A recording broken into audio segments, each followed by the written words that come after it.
10 సంవత్సరాలుగా మోడీ గారు BJP party ప్రత్యేక హోదా విషయంలో ఆంధ్ర రాష్ట్రాన్ని ఆంధ్ర ప్రజలను మోసమే చేశారు. 10 సంవత్సరాల క్రితము ఎలక్షన్లకు ముందు మోడీ గారు వచ్చినప్పుడు 10 సంవత్సరాలు ప్రత్యేక హోదా ఇస్తాము అని తిరుపతిలో మాట ఇవ్వడం జరిగింది మోడీ గారు. అప్పుడు చంద్రబాబు గారు చెప్పిన మాట 10 సంవత్సరాలు సరిపోదు, 15 సంవత్సరాలు కావాలి అన్నారు అదే సభలో. కానీ 10 సంవత్సరాలు గడిచిపోయినా కూడా ఈ రోజు వరకు కూడా బీజేపీ పార్టీ ఆ మాటను నిలబెట్టుకోలేదు. కానీ ఇప్పుడు చంద్రబాబు గారు మద్దతు ఇస్తున్నారు కాబట్టి బీజేపీ పార్టీ అధికారంలో నిలబడింది. ఈ విషయం మోడీ గారు గుర్తుపెట్టుకోవాలి. ఎందుకంటే ఈరోజు ఆంధ్ర రాష్ట్ర ప్రజల ఎన్నుకున్న ఎంపీలు కనుక బీజేపీ పార్టీకి చంద్రబాబు గారు మద్దతు ఇవ్వకపోయి ఉంటే అసలు బీజేపీ పార్టీ అధికారంలో ఉండే ప్రసక్తే లేదు. ఈరోజు బీజేపీ పార్టీ అధికారంలో ఉంది అంటే దానికి కారణం ఆంధ్ర రాష్ట్ర ప్రజలు అని మోడీ ఇప్పటికైనా గమనించాలి.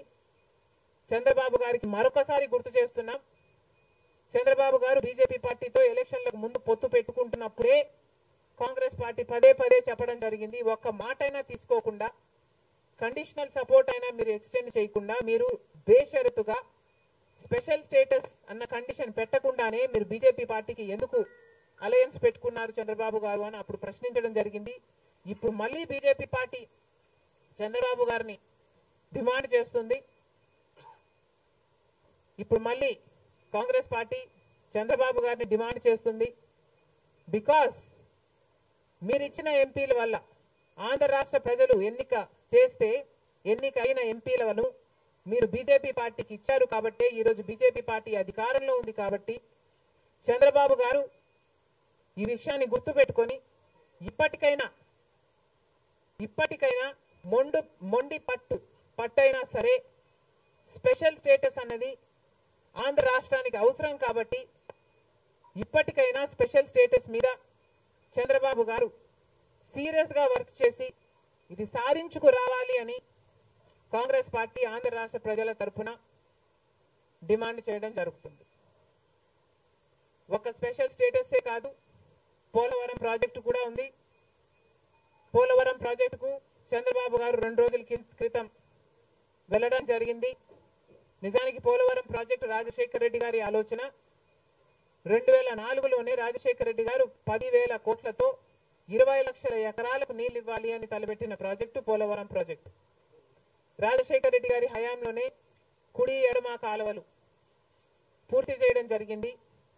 ఆ కాంగ్రెస్ హయాంలోనే 4,500 కోట్లు అంటే దాదాపుగా 40% పనులు పూర్తి చేయడం కూడా జరిగింది. కానీ తర్వాత అధికారంలోకి వచ్చిన చంద్రబాబు గారు పోలవరం ప్రాజెక్టు కాస్టును అమాంతంగా 29,000 కోట్లకు పెంచారు. కానీ పనులు మాత్రం పూర్తయినట్టు ఎక్కడా కనిపించలేదు. 2018 కల్లా నేను పూర్తి చేస్తాను అని రాసి పెట్టుకోండి అని చంద్రబాబు గారు ఆ రోజు అసెంబ్లీ సాక్షిగా ఛాలెంజ్ కూడా చేశారు. కానీ పోలవరం ప్రాజెక్టు చంద్రబాబు గారి వాళ్ళ సాధ్యం కాలేదు, పూర్తి చేయలేదు. ఆ తర్వాత అధికారంలోకి వచ్చిన జగన్మోహన్ రెడ్డి గారు పోలవరం ప్రాజెక్టుని మళ్ళీ రివర్స్ టెండరింగ్ అంటూ మొదలుపెట్టి 55,000 కోట్ల రూపాయలకు దాన్ని ప్రాజెక్టు కాస్ట్ను పెంచారు. తీరా చూస్తే ఏ పని జరగలేదు. ఇప్పటికైనా చంద్రబాబు గారు చెప్తున్న మాట ఏమిటి అంటే 75% పనులు మా హయాంలోనే పూర్తయ్యాయి, 25% పనులు మిగులున్నాయి, నేను పూర్తి చేస్తాను అని చెప్పడం జరిగింది మొన్న చంద్రబాబు గారు. చంద్రబాబు గారిని కాంగ్రెస్ పార్టీ ప్రశ్నిస్తుంది, మరి 25% పనులు మాత్రమే మిగులుంటే 4 సంవత్సరాలు పడుతుంది అని మీరు ఎందుకు చెప్పారో చంద్రబాబు గారు సమాధానం చెప్పాలి. పోలవరం ప్రాజెక్టు మీద ప్రజలకు క్లారిటీ లేదు కాబట్టి పోలవరం ప్రాజెక్టు మీద ఒక వైట్ పేపర్ మీరు రిలీజ్ చేయండి. దాంట్లో అసలు పోలవరం పరిస్థితి ఏమిటి, దాని డిజైనింగ్ దగ్గర నుంచి మొదలు పెడితే అసలు దాని ప్రస్తుత పరిస్థితి ఏమిటి, మీరున్న 5 సంవత్సరాల అధికారంలో ఉన్నప్పుడు ఏం చేశారు, తర్వాత జగన్మోహన్ రెడ్డి గారు ఏం చేశారు, ఇప్పుడు ఏమి చేయాలి, ఎగ్జిక్యూషన్ కథ ఏమిటి, అన్నిటి మీద చేస్తుంది. ఇదే కాకుండా రాష్ట్రంలో ఎన్నో సమస్యలు ఉన్నాయి. ఏపీ రీఆర్గనైజేషన్ యాక్ట్ లో మనం తెచ్చుకోవాల్సింది, సాధించుకోవాల్సింది ఎన్నో ఉన్నాయి. అవన్నీ కూడా క్యాపిటల్ సిటీ అయితేనేమి, పోర్ట్లు అయితేనేమి, కడపలో స్టీల్ ఫ్యాక్టరీ అయితేనేమి, వీటన్నిటి మీద చంద్రబాబు గారు పని చేయాల్సి ఉంటుంది. మన రాష్ట్రంలో ఎక్కడా లేని విధంగా 50 లక్షల మంది బిడ్డలు ఉద్యోగాలు లేకుండా ఉన్నారు. ఇవన్నీ దృష్టిలో పెట్టుకొని చంద్రబాబు గారు ప్రజలకు ఒక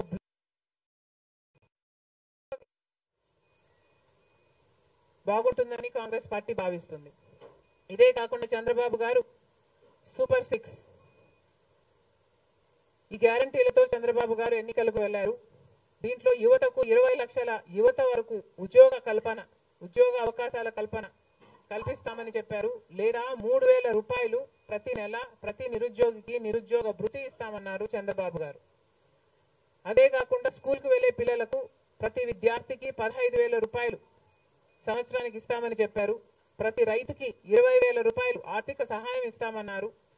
ప్రతి మహిళకు నెలకు 1,500 ఆర్థిక సహాయం, అంటే ప్రతి మహిళకి కూడా ఒక పెన్షన్ లాగా 1,500 ఇస్తామని చంద్రబాబు గారు మాటిచ్చారు.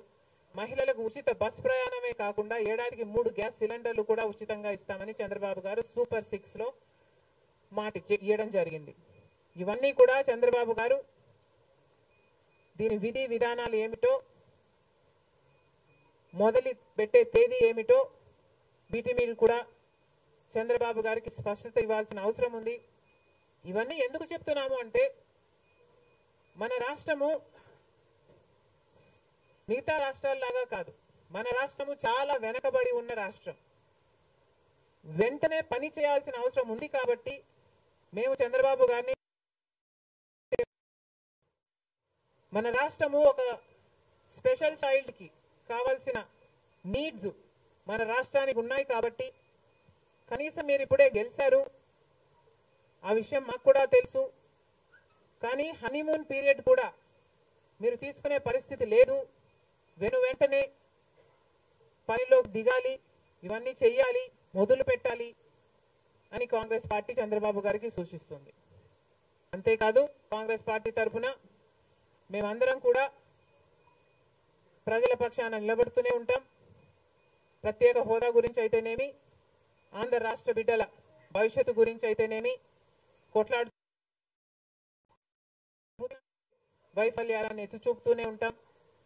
ఒక కన్స్ట్రక్టివ్ అపోజిషన్ గా కాంగ్రెస్ పార్టీ నిలుస్తుందని ఆంధ్ర రాష్ట్ర ప్రజలకు మరొకసారి ఏపీపీసీసీ మాటిస్తుంది. Thank you.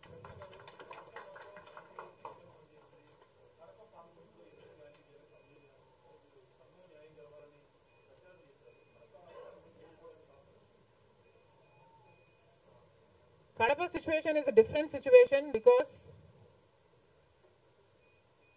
కడపలో ఎంపీ ఉన్నాడు, ఎమ్మెల్యే ఉన్నాడు, అధికార పక్షం. అక్కడున్న ప్రజలు భయభ్రాంతులు గురై బ్రతుకుతున్న ప్రజలు. ప్రభుత్వానికి వ్యతిరేకంగా, అంటే యువజన శ్రామిక రైతు పార్టీకి వ్యతిరేకంగా పనిచేస్తే, ఓటేస్తామని తెలిస్తే మాకు వచ్చే స్కీములు పోతాయి, అవి కాకుండా మా మీద కేసులు పెడతారు, దాడులు చేస్తారు అన్న భయం కూడా ప్రజలలో ఉంది. ఓటుకి 3,500 రూపాయల నుంచి ఇవ్వడం జరిగింది. విచ్చలవిడిగా డబ్బులు ఖర్చు పెట్టారు. డబ్బులు పని చేయకపోతే బెదిరించారు, లేకపోతే కేసులు పెడతామని, స్కీములు తీసేస్తామని, ఇలాంటి ఎన్నో ప్రలోభాలకు కడప ప్రజలు గురయ్యారు. ఇవన్నీ కూడా పనిచేశాయి. నేను కడపలో గెలవకపోవడానికి కారణం టైం అనే నేను అనుకుంటున్నాను. బికాస్ నేను కడపలో తిరిగింది కేవలం 14 రోజులు మాత్రమే. 14 రోజులు క్యాంపెయిన్ చేశాము. మిగతా టైం స్టేట్ వైడ్ క్యాంపెయిన్ చేశాము. మేము 14 రోజులు ఎంత కష్టపడినా కూడా we were not able to cover most of the geographical area. చాలా మటుకు రూరల్ ప్రాంతాలలో కనీసం రాజశేఖర రెడ్డి బిడ్డ పోటీ చేస్తుంది అన్న విషయం కూడా చాలా మందికి తెలియలేదు. మేము పోటీ చేసింది కూడా ఎలాగైనా సరే మళ్ళీ హంతకులు హత్య చేపించిన వాళ్ళు చట్టసభలకు వెళ్ళకూడదు అని ఉద్దేశంతో మాత్రమే పోటీ చేయడం జరిగింది. సరే, అది జరగకపోయి ఉండొచ్చు, కానీ ప్రజల కంటే పైనున్నది దేవుడు. ఐఎమ్ వెరీ ష్యూర్ వాళ్ళ పాపం పండుతుంది, పండే రోజు కోసం దేవుడు కూడా ఎదురు చూస్తున్నాడని నా అభిప్రాయం.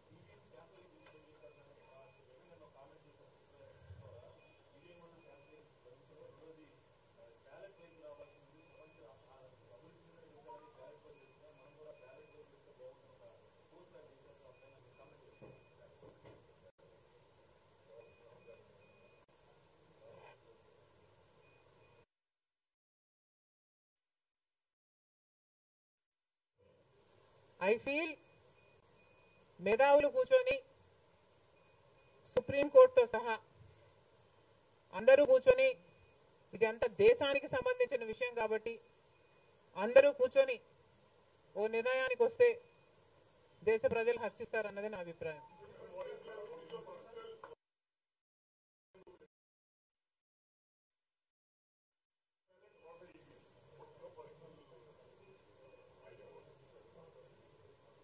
How does it matter what I think personally?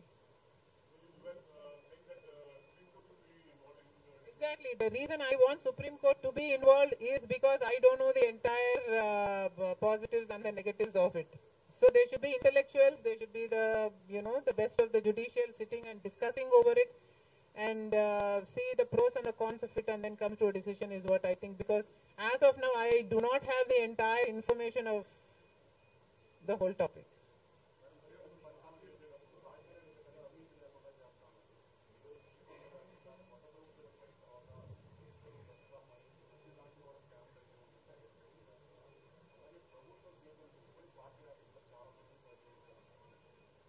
ప్రజలు బుద్ధి చెప్పారు కదమ్మా, ఇంకా నేను మాట్లాడటం ఎందుకు.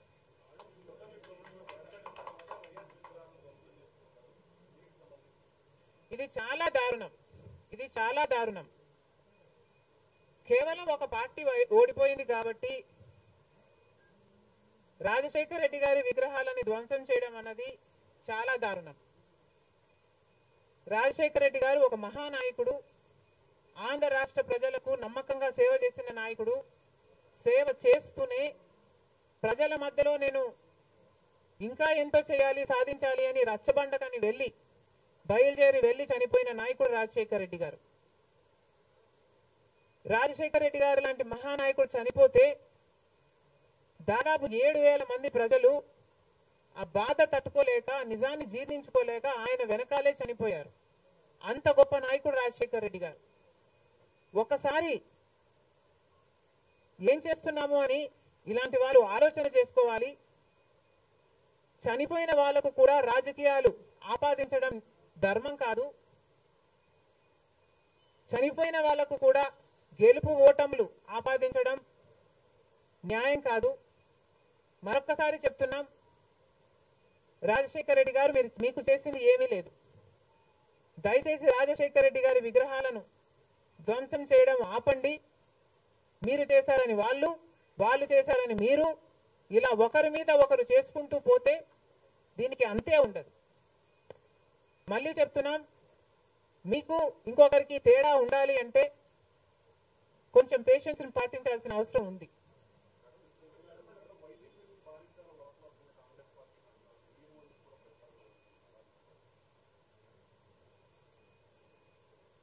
ఈవెన్చువలీ పిల్ల కాలువలన్నీ సముద్రంలో కలవాల్సిందే.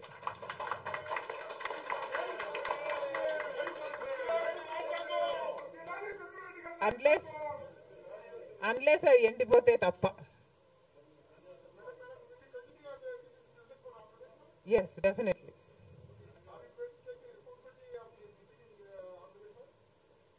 There is no taking the responsibility of anything in Andhra Pradesh, because in Andhra Pradesh, Congress is the only party that has stood by the people and has fought for the special status. On the one hand, Mr. Chandrababu Naidu, who was Chief Minister for 5 years, neglected special status, and then Mr. Jagan Mohan Reddy became the Chief Minister and continued neglecting the special status. Congress party was the only party fighting for special status and for all the rights of the AP Reorganization Act. The people of Andhra know this, but they also know that their vote should not go to waste. And because they were very decisive, that they wanted change, they voted this time with a vengeance for change.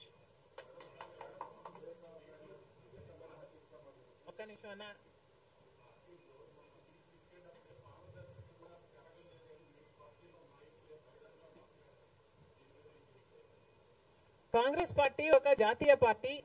Congress పార్టీలో ఏ నిర్ణయం తీసుకున్నా కాంగ్రెస్ పార్టీలో ఒక individual తీసుకునే పరిస్థితి ఉండదు. కాంగ్రెస్ పార్టీలో ఏ నిర్ణయం తీసుకున్నా దానికి ఒక కమిటీ ఉంటుంది, ఒక పద్ధతి ఉంటుంది. ఆ నిర్ణయం ప్రకారమే సీట్లు ఇవ్వడం కూడా జరిగింది. మిగతా వాళ్ళు అంటారా, వాళ్ళు చేసే చిల్లర అలిగేషన్లకు నేను సమాధానం చెప్పాల్సిన అవసరం ఉంది అని, నేను సంజాయిషి ఇవ్వాల్సిన అవసరం ఉంది అని నేను అనుకోవటం లేదు. Indiscipline will not be tolerated by the Congress party, and severe action will also be taken against those who resort to indiscipline.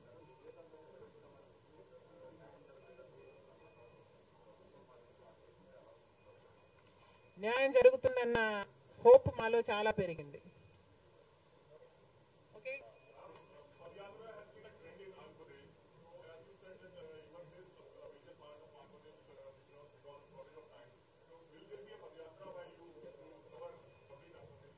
Never say never, nothing is impossible.